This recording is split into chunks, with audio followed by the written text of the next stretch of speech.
The gentleman from Texas seek recognition. Mr. Speaker, I move that the House suspend the rules and pass H.R. 2719 as amended. The clerk will report the title of the bill. Union Calendar Number 196, H.R. 2719, a bill to require the Transportation Security Administration to implement best practices and improve transparency with regard to technology acquisition programs and for other purposes. Pursuant to the rule, the gentleman from Texas, Mr. McCaul, and the gentleman from Louisiana, Mr. Richmond, will each control 20 minutes. The chair recognizes the gentleman from Texas. Thank you, Mr. Speaker. I ask unanimous consent that all members have 5 legislative days within which to revise and extend their remarks and include any extraneous material on the bill under consideration. Without objection, the gentleman from Texas is recognized. Mr. Speaker, I yield myself as much time as I may consume.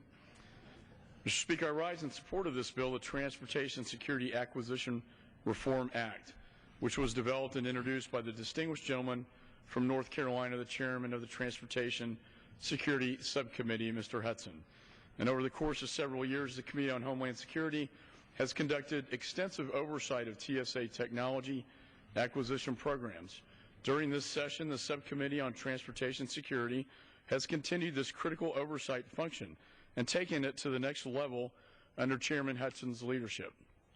Poor planning, excessive costs, a clumsy test and evaluation process, and other flaws have had a crippling effect on passenger travel and our security effectiveness. H.R. 2719 is common sense, bipartisan, and an important step towards addressing the very deficiencies that left travelers without adequate privacy protections. For instance, $200 million worth of screening equipment sitting in warehouses and hundreds of machines abruptly pulled out of airports before the end of their life cycles. H.R. 2719 requires TSA to develop a multi-year technology investment plan to serve as a roadmap for industry and shed new light on TSA spending decisions.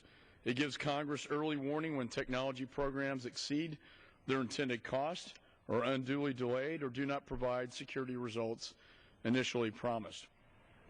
It also requires TSA to get a handle on its broken inventory management process. Mr. Speaker, recommendations from across government and industry were incorporated into this crucial piece of legislation, and numerous industry stakeholders have expressed their support for this bill.